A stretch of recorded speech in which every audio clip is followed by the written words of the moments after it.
দার্জিলিং সমতলে কি অবস্থাটা রয়েছে, মানে কিরকম হতে পারে আগামী বিধানসভা? প্রথমে 24 ঘন্টা বাংলার প্রত্যেক সকল যারা দর্শক বন্ধুরা এবং কলাকুশলী সাংবাদিক ভাই বোনেরা, তাদের প্রত্যেককে অনেক শুভেচ্ছা এবং ধন্যবাদ। আর প্রথমে একটা কথা বলবো যে দায়িত্বে থাকলে যে দলের কাজ করতে হবে, না থাকলে করা যাবে না, এটা একেবারে ভুল আমার মনে হয়।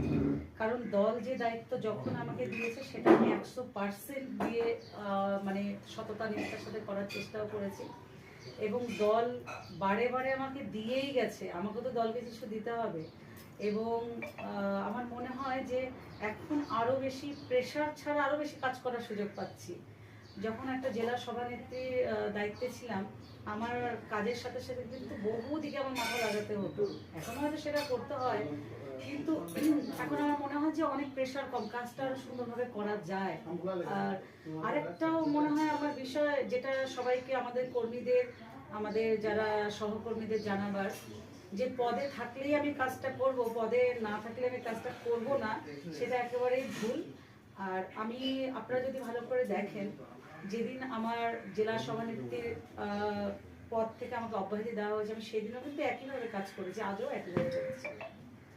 শিলিগুড়িতে সম্ভবত শোনা যাচ্ছে গুঞ্জন একটা, যে মেয়র গৌতম দেব তিনি এবারে এখানে শিলিগুড়িতে দাঁড়াবেন, এবং তার সাথে কি আপনি পায়ে পা মিলিয়ে আবার সেই বিধানসভা ভোটের জন্য দৌড়াদৌড়ি করবেন আপনি?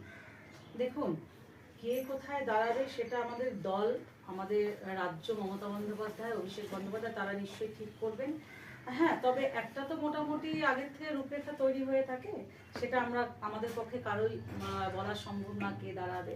তবে এটা মাথায় রাখতে হয় সবসময় আমাদের, বা রাখতে হবে, যে যেই দাঁড়াক না কেন, সে মমতা বন্দ্যোপাধ্যায় এবং অভিষেক বন্দ্যোপাধ্যায়ের প্রতিনিধি হয়ে কিন্তু আমাদের প্রার্থী হবে। তার জন্যই আমাদের লড়তে হবে, তার জন্যই আমাদের করতে হবে।